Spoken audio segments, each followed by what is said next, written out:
Okay, so I got cut off because I forgot that this is not like unlimited amount of time, so they cut me off after 5 minutes, which fair. Bird is still making those insane noises anyway.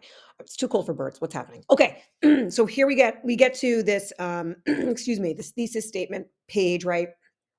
And this is hopefully going to help. Writing a thesis statement can be intimidating. It can create anxiety. You're like, I don't exactly know what you want me to say. Like, how do I do this? So I provide, and I give this to all my students, regardless of ability level. Like, I really, honestly, sometimes I use this because it like helps focus your thoughts. So let's do this together. All right. So you go, I would use persuasive thesis statement. You're persuading someone. So what's the topic I want to write about? Who was responsible for the Cold War?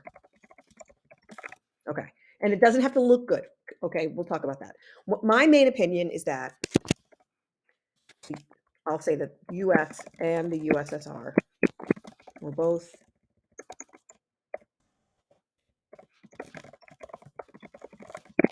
my main opinion is that they were both responsible for the Cold War. Okay. All right. My strongest reason supporting my opinion, United States and USSR they escalated tensions following World War II. All right. What's another strong reason supporting your opinion? U.S. pledged to support Europe to prevent the spread of communism. This is the tricky stuff. Like, so here's the deal. It's all really easy to be like, oh, just plug in your answers.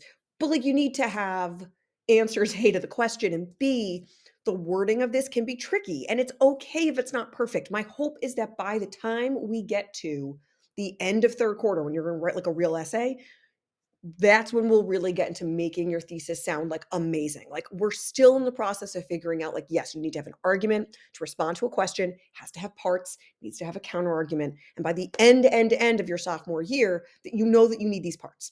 Okay, that's my big goal for you. All right, so what's another strong reason supporting my opinion that they're both responsible?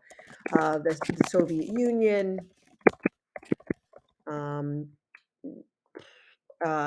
what did they do? They tried to, from helping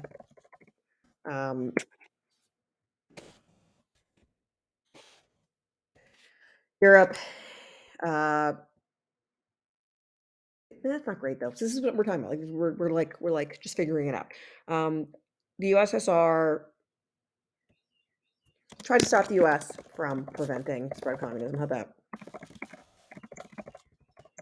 I don't know if you can hear this bird, but it's like sending me.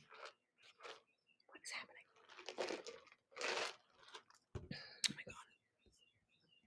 It's really like so loud. All right. Argument against it, that they're both responsible. Well, you could make an argument that it's up to you. I would say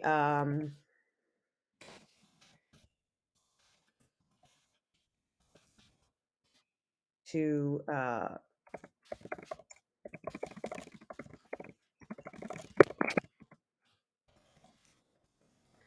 you could literally say the Soviet Union tried to prevent this, tried to prevent their power using any means necessary, or whatever. Okay, so it could be the U.S., it could not be. Possible title: Cold War stuff. That doesn't make a difference. Submit. Okay, I feel like I'm. So then you get to all of these choices, right? So I would say I like the last one, right? I think this one sounds good. So then you copy and paste that. Although some might argue that the Soviets wanted to reduce the power of the US using any means necessary, the reason the US and the USSR are both responsible for the Cold War is because. So this, you can break this up into different sentences, but then just copy and paste that, and then you can put that on your homepage, right? Your background, your context of like, what was the Cold War? When did it start? Like, who's involved? And then you could put this as your big thesis. Okay, so that's hopefully helpful. And if you have more questions, send me an email. I might be in school tomorrow. I might not. Like, if I'm still obviously positive and I still sound kind of sick, I'm not going to come to school because that's not cool. So I don't know yet. So I might be in, I might not. But if you have any questions